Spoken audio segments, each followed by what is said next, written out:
Every day around the world, over 3 million passengers board aircraft. It's one of the safest forms of transport, yet many people who fly are absolutely terrified of dying in a crash. But new statistics have been released that might provide some comfort for people who fear flying. A UK-based study has found that over 90% of plane crashes are survivable, and there are things people can do to increase their chances of surviving. Stephanie Kennedy reports from London. 11 years ago, Mercedes Johnson was flying with her parents to Colombia. Final seconds, I remember the nose of the plane just went completely up, and my stomach just dropped. I felt like I was on a roller coaster or something where you just feel like your body is just completely against gravity. And obviously at that point was when we passengers knew that something was very wrong. A few minutes later, the plane crashed. Of the 159 people on board, Mercedes Johnson was one of only 4 to survive. She'd assumed the brace position, and experts in aviation safety believe that's why she lived. Professor Ed Galea is the director of the Fire Safety Engineering Group at London's University of Greenwich. He studied 105 plane crashes and the stories of over 2,000 survivors. 90% of plane crashes are survivable. If you're unfortunate enough to be involved in an accident, and the chances of being involved in an accident are very small, but if you are unfortunate enough to be involved in an accident, you've got a better than 90% chance of being in a survivable crash. Now, your chances of surviving such a crash are better than 70%. And you can improve those chances by doing sensible things. Professor Galea argues that surviving an aircraft accident is not just a matter of fate.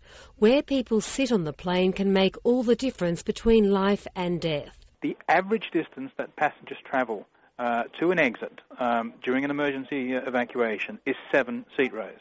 And in fact, if you talk about passengers who have moved towards their nearest exit, then that average number comes down to about 4.7 seat rows.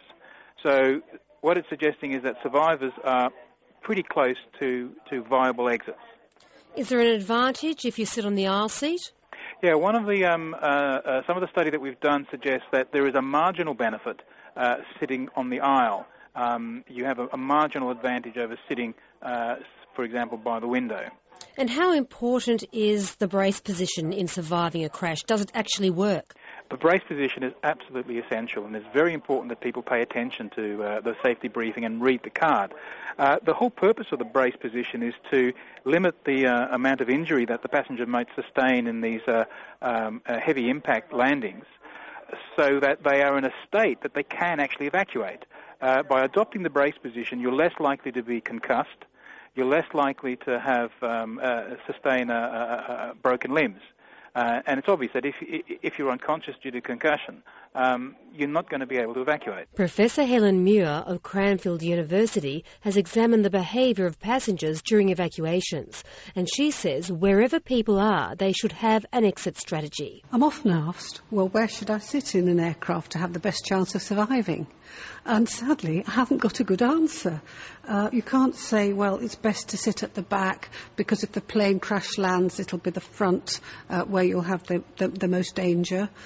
Because if you have a fire and the plane's on fire at the back, then you're better at the front. So the answer is to go where you're allocated, but to make the most of whatever opportunities you have near you to escape should you need to do so. And remember, your closest exit may be behind you.